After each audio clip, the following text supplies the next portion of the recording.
rotisserie is going around automatically. So it's an automatic rotisserie. It's a labor-saving device. Means that the kitchen boy doesn't have to stand there for 2 or 3 hours manually trying to spit, getting hot, getting warm, getting tired, and getting it close away. So that's another one of your jobs. How long will that? Oh, this way it is now is only maybe 7 minutes, but in real time, 1770s, the pulley could have been strung up to that beam or over to the corner and brought back down. So it would have been maybe half an hour, 40 minutes. So,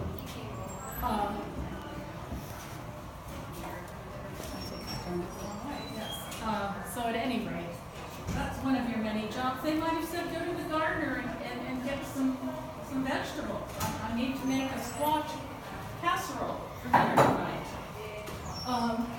So all these vegetables here came from our kitchen garden, which is out back.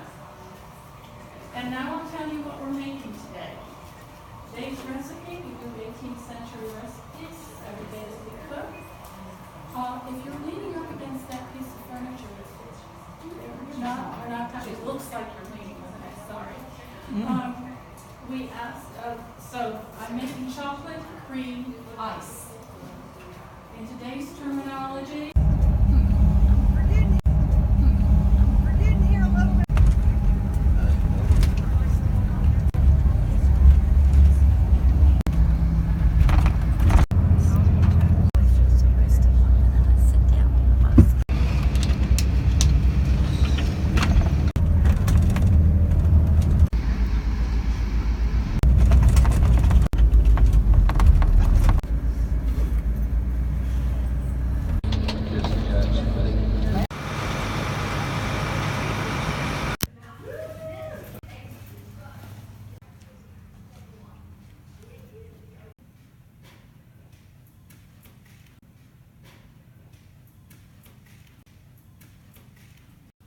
you probably wouldn't care.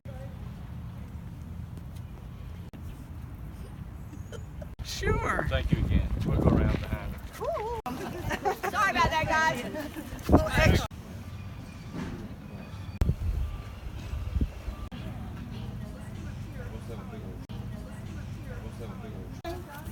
Good morning. Welcome to the palace. I'm fortunate in the early 50s when Navy. Get some pictures before the crowd. It's on our Capitol building, and that was Governor Tryon Commission. It took 3 years, and in 1770, Governor Tryon, Mrs. Tryon, and their 9-year-old daughter moved in. Now, Governor Tryon was just here for 13 months, and then he was appointed Governor of New York. Following Governor Tryon was Josiah Martin. Josiah Martin was here for the last 4 years up until the Revolution. And then in 1794, the Capitol building moved to Raleigh because it was a much more central location. All the population was going in that direction, so all the governors followed. It left the palace vacant. At that time, they decided to rent out rooms. They allowed them to store hay in the stalls. That is where the fire started. There was no one here. Started in the middle of the night. We really don't know what happened or how it happened, but it did completely burn the interior of the palace. After that, there was nothing left but bricks. So what they did, they gave those bricks away or they sold them. They divided all this property out here into lots. They built about 70 homes and shops out here. George Street, we walked up this morning, extended right across the property, all the way down to the Trent River, and there also was a bridge down here. So in the 50s, when they decided to reconstruct the palace, it was quite an undertaking. They had to move all those homes and shops, they had to take the road, they had to take down the bridge. So the original palace was completed in 1770. The reconstruction was completed in 1959. We just celebrated our 60th anniversary of the reconstruction last month. Now, when King George III sent Governor Tryon over, he said he did want a building that impressed. So as you come in, you do see the marble floors. When they were doing the archaeological digs, they did find shards of the marble and were able to come up with a pattern pretty much the same that was here when the governors were here. The rest of the floors in the palace are hard pine. They're a very hard pine. The governors like the scrub look, so there's no finish at all on the rest of the floors. The ceilings on the first floor here are 15 feet high. Then we go to the second floor, they're 12 feet high. The walls here are over 2.5 feet thick, and they're made of solid earth. I'm going to step over here, I'm going to open one of the shutters, give you an idea of just how thick these walls are.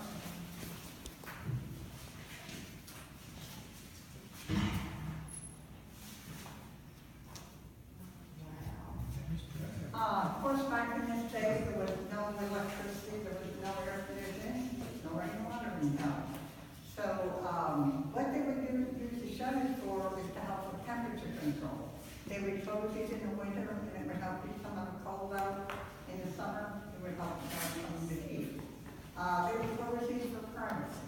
Today, when we have large storms here, we close these all up to protect the building. Now, in the original palace, the windows went all the way to the floor. When they did the reconstruction, they decided to add the window seats. And as we go through today, you are welcome to sit on any of the window seats as long as you're not behind the stanchions. Now, if you look above the door and the window, there is an engraving up there. That was given to Governor Tryon by his good friend, Sir William Draper. It is in Latin. Basically, it says, here, let them cherish art, morality, and justice. Now, the next room we will be walking through is the library. And we'll talk a little bit about the library when we get into the council chamber. We'll walk through that room, we'll get into the council chamber. The council chamber is the largest and most important room in the palace. And there are window seats in there, and you're welcome to sit on those if you wish. So if someone wants to start, we'll run through the library, continue on to the council chamber, and we'll stop in that room. Governor Tryon had over 500 books in his library. Governor Tryon moved to Fort George, New York. He was there for 2 years when his home at Fort George burned. He lost everything in that fire. Now, this is the first fire that Governor Tryon was in New York. When the house burned after the Revolution, and he no longer was here. But when that fire occurred in New York, he did a very detailed inventory of everything he owned that hopes to be removed by the king. He listed between 400 and 500 books. We have been able to replace almost all of those books. The oldest book we have in the library is from 1600, and it is a math book.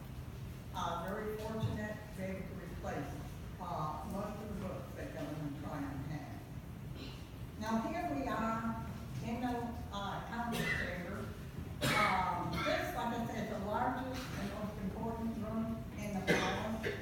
There were 12 council members appointed by the king.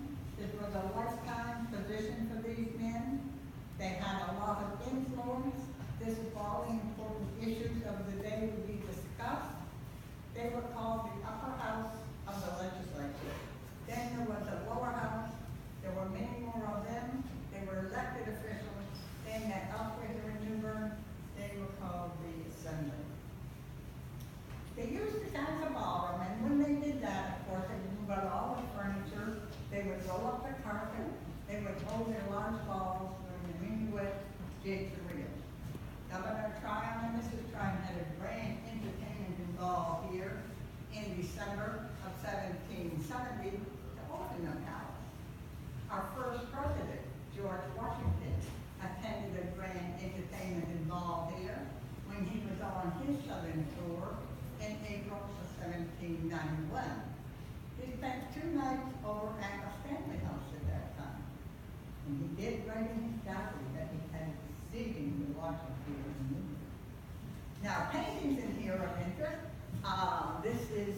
George III, he was reigning at the time that the governors were here. This is Queen Charlotte. Now our city, Charlotte, North Carolina, was named after Queen Charlotte. That's why we always refer to it as our Queen City. This is King George I, and he was the great-grandfather of King George III. Now the table that's below that painting did belong to our last royal governor, Josiah Martin. He had to flee the palace in the middle of the night. It was at the time of the Revolution, and he feared for his life because he supported the king. So he left all his furniture here. It all was auctioned off. So we're very happy the table has returned to us. When we go to the second floor, there are two more pieces of Josiah Martin furniture that I will point out. Now, the rest of the furniture in the palace, 98% of it does come from England. It is from the period and corresponds to Governor Tryon's inventory. We have a lovely fireplace mantle here, similar to the one that was here when the governors were here. Most of the mantles in the palace are from England, and they are from the period. Above the mantle is King George III's coat of arms. It is the Order of the Garter. Around the center says, "Shame be to him who evil thinks." Down at the bottom is "God and thy right."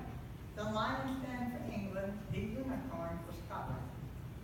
The next room is called the withdrawing room. We're going to walk through that room. We're going to stop in that room.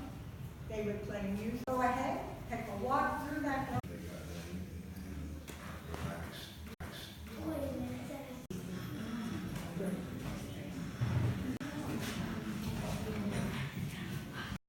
Usually during the year, we have a large afternoon meal spread out here, because what they would do is eat their afternoon meal between 2 and 4. They would have several courses. They would eat their breakfast in the bedroom, and a light evening meal also in the bedroom. Today, we have it set with a dessert buffet. They're perhaps celebrating the opening of the palace or the king's birthday, and this is the way they would have it set up.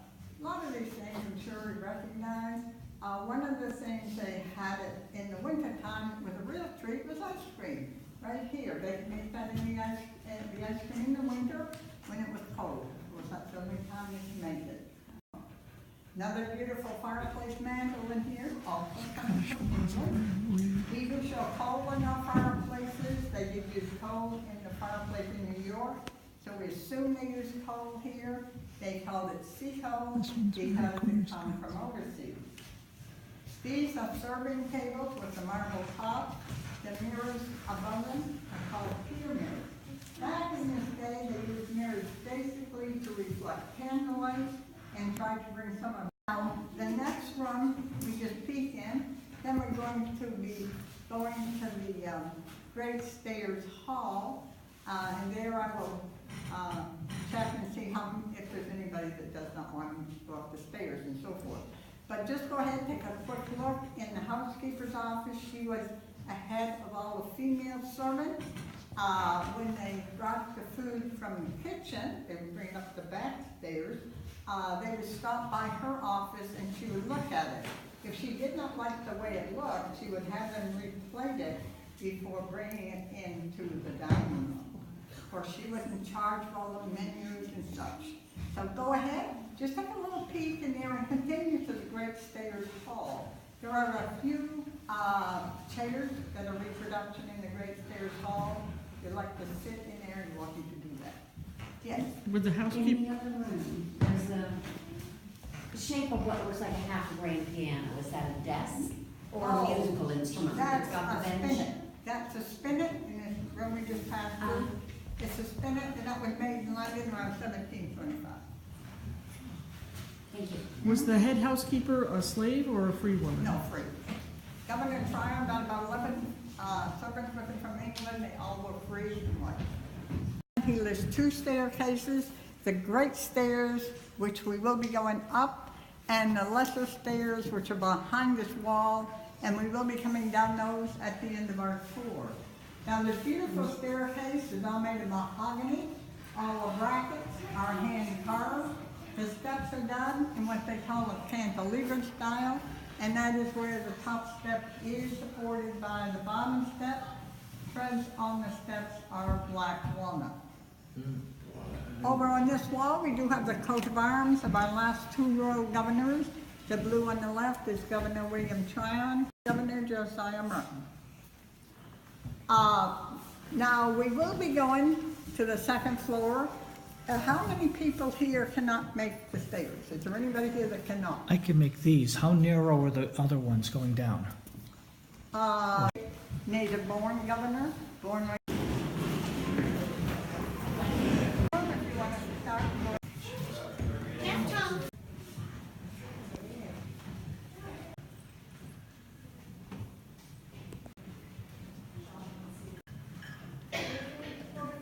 takes travel in this series when people want to stay for any shorter period of time, so they would bring a lot of their things with them, so that's why we have our large trunk there. Over here is their bathroom. Group, I always say to the children, does that look like your bathroom at home? Back then, of course, there was no running water, no bathtubs, no showers, no flushing toilets. So they would get the water from the well. The servants would bring up some water, pour it in a little basin, and they just wash up. They would take a sponge bath. At night, they would use a chamber pot. We have one here in the drawer, an adult one, that even the adults over there can't see. It's very hard to see. But all the chamber pot is a big round pot. You use that at night, put it under the bed. If you're lucky and have servants at your house, they would empty it in the morning. Otherwise, that might be your job. Between the palace and the kitchen, we have what we call a privy. It's a building there and it has 3 areas in it, and that is what they would use during the day. But you can't, in the middle of the night, get up and take a candle and go all the way up to the privy just to go to the bathroom. So they use the chamber pot. We have a form here with a wig. They did wear wigs for special events. We have a stool with a hole in it. Carry that with one hand. The other hand is free to do other things. Here on this table, we have the card game Lou set up. It's an old card game. Back then, they did not number cards, so these cards have no numbers on them. Chips were made, a mother of pearl, and called fish. Some are in the shape of a fish. They used the different shapes to make the wagers on the game. They say it's a lot like our poker today. Now, guests staying here for 2 or 3 months, they're going to eat their light evening meal here. They're also going to eat the breakfast here. So they slept here, they ate here, they played cards here. Downstairs was all official business going on, so when the family come to the bedroom, they could relax a little bit and just play cards, do anything they wanted. They just did not sleep in this room, only used almost like a family room. Desk and chair are 2 more pieces of furniture that belonged to our last royal governor, Josiah Martin. Above the desk is a map of Antigua. That's where Josiah Martin was brought up. His father had a large sugarcane plantation called Greencastle. He said he did not like it there. He said it was too hot and too humid.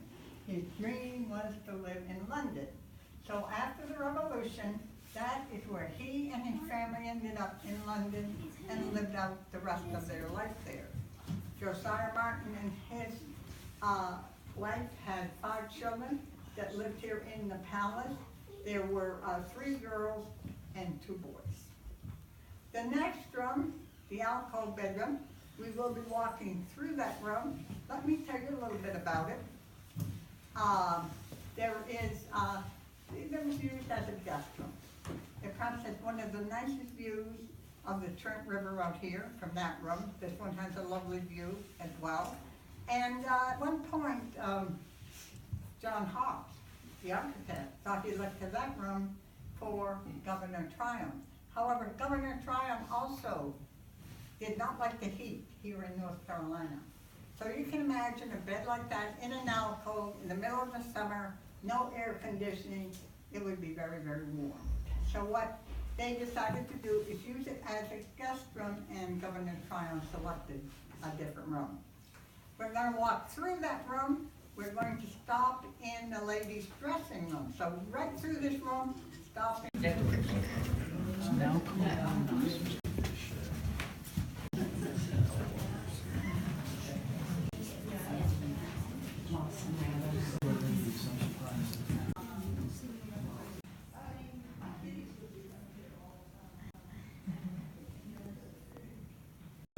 Lady's maid, and then there was Tool, and he was a cook, and then there was Beth, and she was a very good organizer in keeping everything going, so he did send those 3 slaves here for the Martins. Lot of clothes here to put on.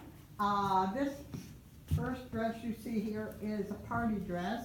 The top part where you see those bows, that's called a stomacher. It's attached on one side, the other side is hooked-nized to close it. The bottom part where you see the ruffle, that is called a petticoat. The way that she would get dressed, first she would put on this long white dress, it's called a shift. Then she would put on her long white stockings and her shoes. Back in that day, shoes were a straight shoe. There was no left and no right. You wore your shoes until they molded to your feet. After that, she'll be laced into her stays. That's going to give her a nice erect posture. And then she'll perhaps tie on her pockets. They made no pockets in ladies' or children's dresses back then. She would tie her pockets on under her petticoat. Now on my dress, this is my petticoat. On her dress, it's the part with the ruffle. Now I have an opening right here, my side of my petticoat, going into my pocket. She has 2 pockets, so she would have one on each side. The other pieces here are optional. The first one is a bum pad, tie around the waist. This is a bum roll, tie that around the waist. You would not wear the 2 together. Dresses are made for certain underpinnings, and the dress will not fit right if it does not have the correct underpinning. These are hoops, and of course they all would have worn hoops. And those, again, goes around the waist, makes the hips bigger, makes the waist look smaller. I've worn most of these pieces that you see here, mainly at Christmas time, when we have our candlelight tours and we really get dressed up fancy with our satin dresses. Like I say, if a dress is made, for instance, to wear a bum roll, if you don't wear that, it's too long in the back. You have to wear your hoops, or it's too long on the side. The stays, they're tight, and if you don't wear your stays, the dress will not fit right in front. So there's reasons for these underpinnings. Now, the only thing I wear, like I say, I don't wear any of that and now and during the day and so forth. I do have a petticoat on, but I don't have any stays or anything like that. I have a pocket, one pocket, and that's it, which I'm happy about. So it would take her a lot longer to get dressed than it would for us today, especially going to a party. We do have a painting in here. This lady's name is and I didn't know her name just a minute ago. Anyway, she does come from England. She's dressed to go to a party.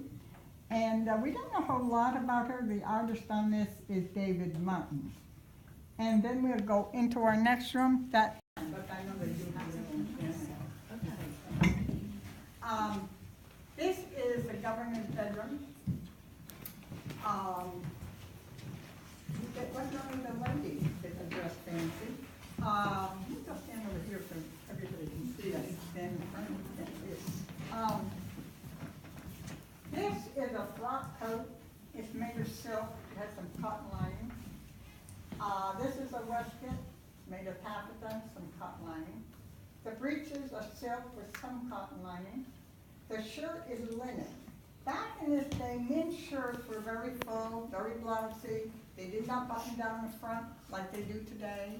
You would pull them over your head. long white stockings would go over the knee, the breeches would go below the knee. And shoes, there is a pair of shoes here, black, plain black shoes with a big buckle on. They had no left and no right, just like the women. You would wear your shoes until they molded to your feet. This is a net frock. This is made of lace. It's very, very expensive. So only the men like Governor Tryon or Josiah Martin would be the men that would wear the lace net frock. The other men would wear one like you see on the mannequin, it would be a plain black silk net frock. Now, Governor Tryon would have had a manservant. He would have the governor would sit in his chair, and the manservant would shave him, give him his haircut. Wash basin is here, chamber pot is on the other side. Of course, at first it was the Tryons, and when they left, it was the Martins. And both Governor Tryon and Mrs. Tryon did share this room, so did Governor Martin and Mrs. Martin. The bed is quite long, 6 foot 5 inches long. It's over 5 feet across, and the mattress is filled with feathers. Now, Mrs. Tryon's maiden name is Wake, Margaret Wake Tryon. So Wake County, where Raleigh and our capital is today, was named after Margaret Wake Tryon. From here, we will be going to the cellars. Let me tell you before we go down. The stairs are rather steep, and the one gentleman here that said he didn't know, I'm gonna, if he'd like, go down the main stairs, and I will show him and go with him. We're going to go down 3 flights. When you see bricks, you know you're at the right spot. Now, there are some benches in the cellars, and you're welcome to sit on those. I am the last one down, and I'm going to be, where's my gentleman? There you are. And if you can't make these stairs, I'll go down the other stairs with you. So you're going to see buckets hanging on these stairs. These are fire buckets. If there's a fire, they would go get the bucket, fill it with water or sand, line up in the bucket brigade and help put that fire out. When we get out here, you're gonna see stairs going up. Those go to our attic. We use that for storage today, and we think the governor's also used it for storage. So we'll talk a little bit about the cellars. So we'll head on down. Cellars, summary, all it means is storing lots of food that will keep in a cooler environment. It would keep things down here like perhaps fruit and vegetables. We have a couple of niches here. They're not open right now, but the first one would be the butler's. He had a lot of wine and spirits.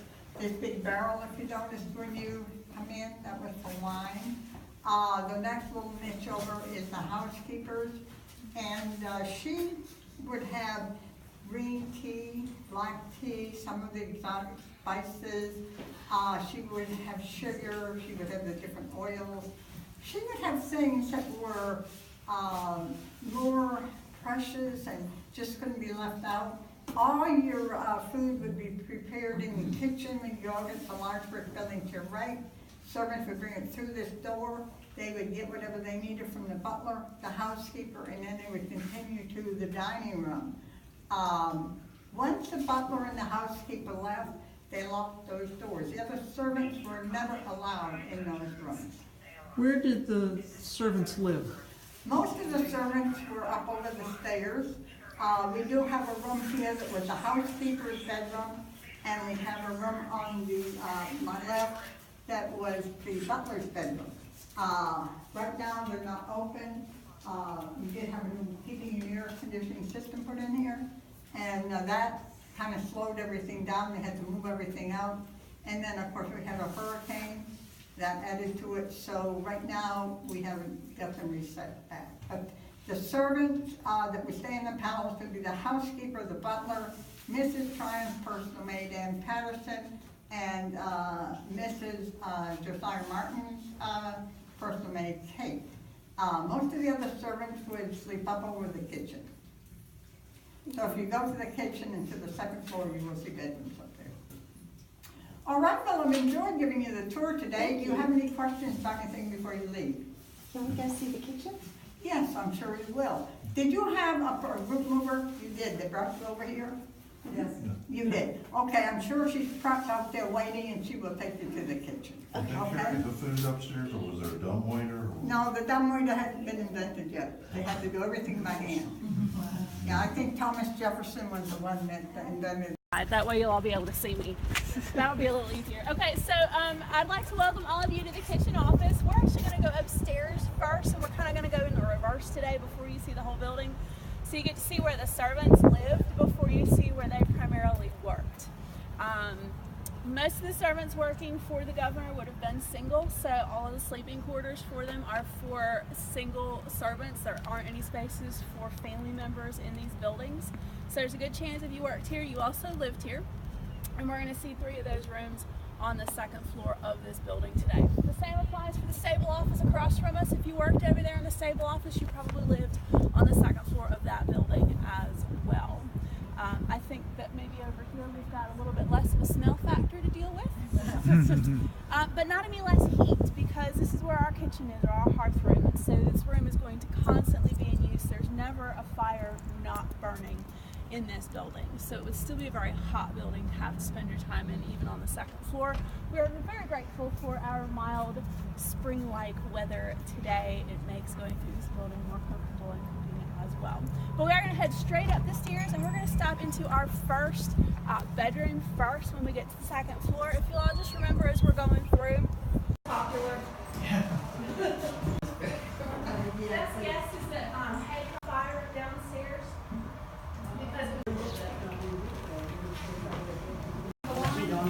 So I'm not going to leave y'all packed in here for very long, but this is one of the only rooms up here big enough to fit a whole group into. So this is our first bedroom for one of the servants groups that are here in the house. We are in the men's servants room right now. And there are only 2 beds, but there's room in here for at least 4 people. At this time, among all classes, beds and bedrooms were shared. It was just the way things worked at the time. Privacy was different in the 18th century than it is today.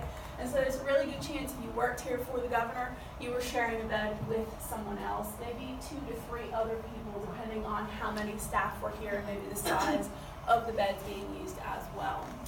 It would not have been unusual for anybody coming in here to work for the governor and finding this sleeping situation. If they were from a large family, they were already used to sharing beds with siblings and maybe the entire family. And so it would have just been a different group of people to share a bed with, and it wouldn't have been anything unusual for them at the time. So we are set up with our 2 beds. Both of these beds are called press beds. They're going to fold up against the wall so you have more floor space during the day. It allows a single room to be able to be used for more than one purpose. So if they did have downtime and they were going to do things here in their room during the daytime hours, both of these beds could be pressed up and give them more floor space for other tasks. This room is going to hold at least 4 people. I'm actually going to let you just walk through the next 2 rooms here in just a moment. They are 2 more servants' rooms. The smallest one is actually a cook's bedroom. Now, it is the smallest one, but there is a perk to this one. If you're the cook and you've gotten to that point that you are in charge of the kitchen, you're pretty high up the ranks when it comes to the servants, which means you get your own bedroom. So it is a small room, but they don't have to share it with anybody. There's a couple extra things in that room that you're not going to see in the other rooms. There's cast-off furniture, like a stuffed chair, that you're not going to see in the rest of the rooms. There are bed curtains or bed hangings on that bed so that you can keep the bed warmer in the wintertime. You can replace that with mosquito netting in the summertime. And so there are a couple of advantages for that room despite its smaller size. The 3rd bedroom is for our female servants. There's room for at least 3 in that room. The trundle bed will hold at least 1, maybe the scullery maid who'd be helping the cook downstairs, primarily doing dishes. And then the last room we're going to spend a couple minutes in is the dry laundry. So washing is actually done downstairs, ideally outside. Today is a perfect laundry day. But you're going to wash it all and then lay it out to dry either over fences or bushes or flat in the grass. Then it's going to be brought up here to be pressed. And we're going to finish up here on the 2nd floor in that room. So if you want to move through the next 2 rooms, and I'll meet you over across the hall and we'll finish up before we see the picture. Are these socks wool? Ma'am? Are these socks wool? Yes. a lot of your heavy labor type of jobs, leather breeches would have been a safer, more practical option. If you shoe horses or if you work as a blacksmith, wearing leather breeches is more practical. They'll last longer.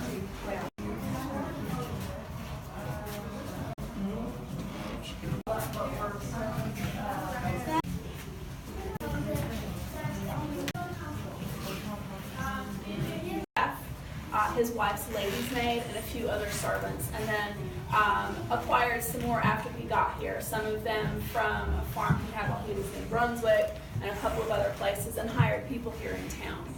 We do know for sure that Tryon did not own any enslaved staff until he was here in North Carolina. And the first servant that he owns as a slave is a gift to him from one of his new council members. This was a completely new experience for Governor Tryon. He'd never had any dealings with slavery up to that point. His wife had lived in India for a while. The concept of slavery was, whether or not she agreed with it, was something that she was able to more graciously accept from the people that were providing this gift because of the caste system she had been around during her time living in India.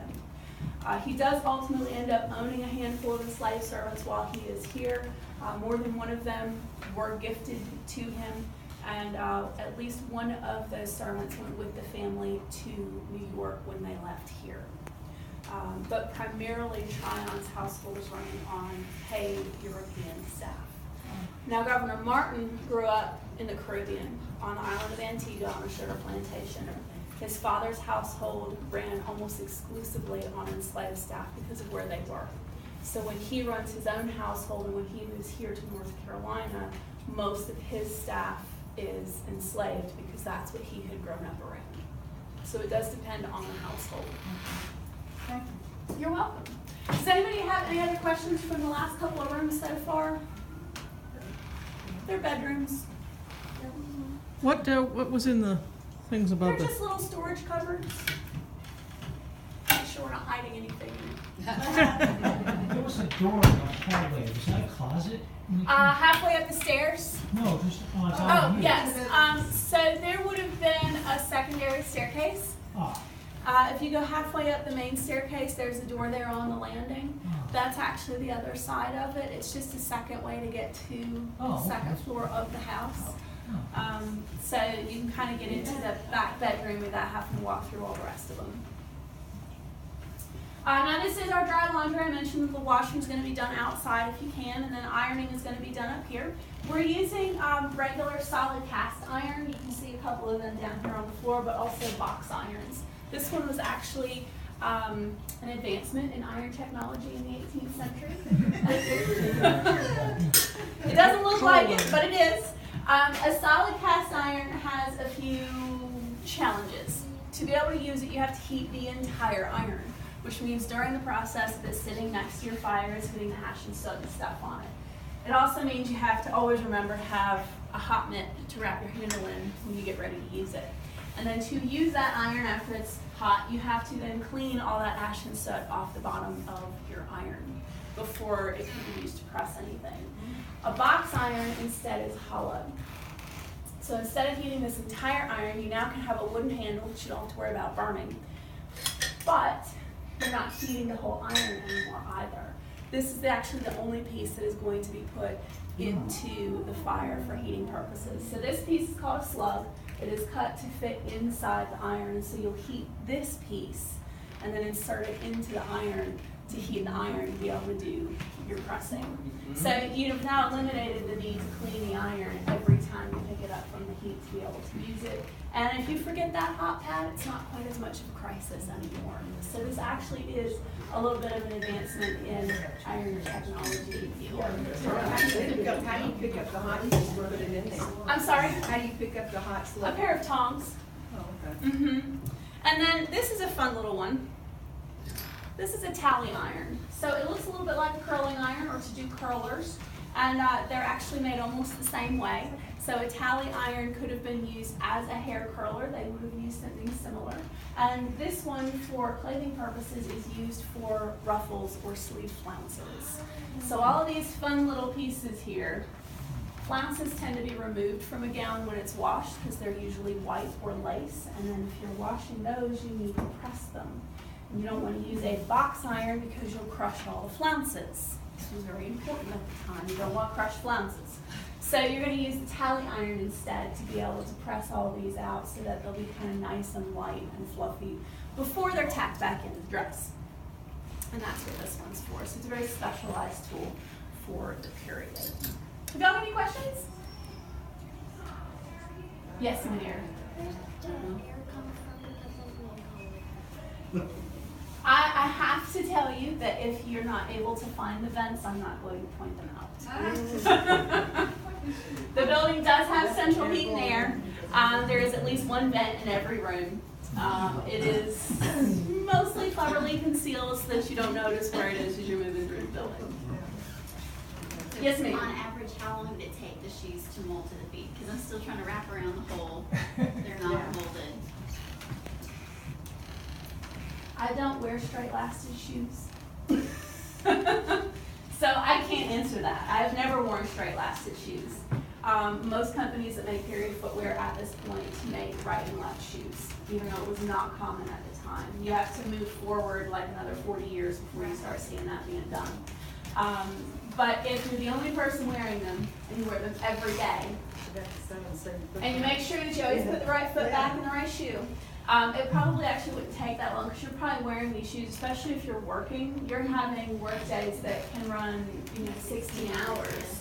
So it probably actually wouldn't take that long to break in a new pair of shoes once you get them. They didn't wash their clothes like we do, wear them once and wash them. Does anybody have blue jeans that they'll wear 2 or 3 times before they'll throw them in the wash?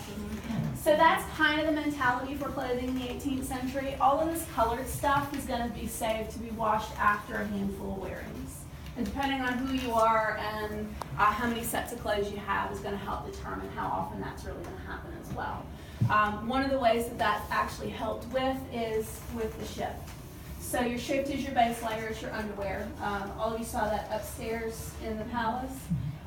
So because this is white linen, you don't have to worry about bleaching out the color. The linen is a fairly strong fabric. You could have multiples, 3, 4, 5, maybe even 6 different shifts, and you can put a fresh one on or wear one, air it out, then wear it the day after so that you can kind of work your way through. So those are the types of things being washed the most.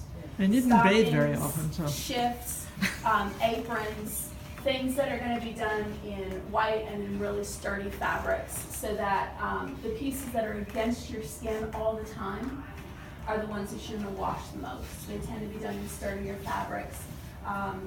Color is not necessarily going to be as much of an issue either, especially with a shift. If it sits out in the sun 6 times over the course of 3 weeks, it's not really going to be an issue. You're bleaching it out, which is a good thing. So that's kind of where you've got the difference. Your whites and things are being washed the most, and then your colored gowns and petticoats and things are being washed less frequently. But it's kind of that idea of, I've got this pair of jeans and I've worn it for 4 days and now I'm going to put it in laundry.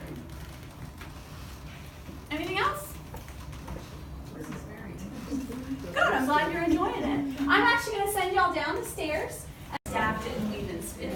Okay. Now yarn for knitting and things. They sent off. Not for school. Oh, okay. I think it's just because the distance in Newbern in the last quarter of the site, but it is have gotten a job for them.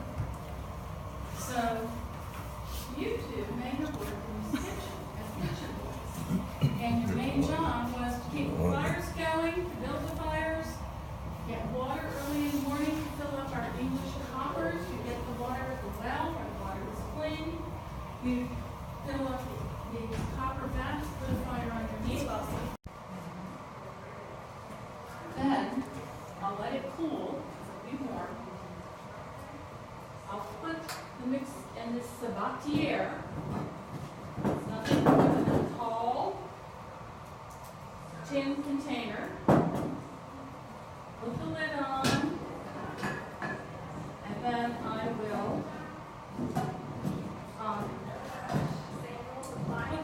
my bucket will have ice in it.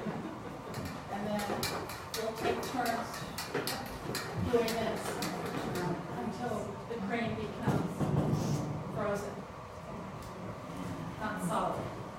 And then with the egg whites, I'm going to make almond macaroons from the 18th century. It's nothing more than egg whites, confectioner's sugar, and ground almonds.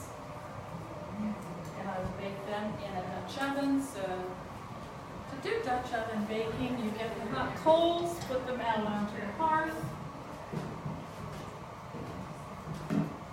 Heat your Dutch oven by putting it up close to the fire. Put whatever it is you're baking. So my pan macaroons in. Put the lid on. Put more hot coals on top. How long would you be targeting this today? It depends. You're talking 21st century talk. Okay? You have thermometers. You have a dial on your oven that will tell you exactly what temperature you want. Maybe close to that. But this is 18th century speed. And we're working with wood at different times. We don't use pine. So, depending on the wood will depend on the heat of the coals. Depending on the amount of coals you put underneath, will also will determine. So, it's not exact. So, maybe 15 minutes, or maybe a little more. You just constantly attending it. Not constantly, no. Because you don't. Looking around that. But I mean, you know, not every 2 minutes. So, are there any questions about anything you see here? Where would you get the ice? Oh, wait a minute. I have a I'm sheet sorry. here. Yes? Is that for butter over there? That's a small churn. It's not an artifact. None of these things here that we work with are artifacts. Most of the other pieces of furniture in here are. There's a large one behind that lady. And the question came from over here. Yes? You were making ice cream. Where would they get ice? We come from the north. And they ship it down? Ships, yeah. And they probably wouldn't get ice, maybe even this late in June. Early June was about the last time that they would be able to have ice and keep it. Because we don't have an ice house. Any other questions? All right, if not, I will let our scullery maid know that she would be taking buckets or pitchers of hot water into the scullery, which is that next room. And when you go through that, you'll see some large wooden tubs, and that's where you would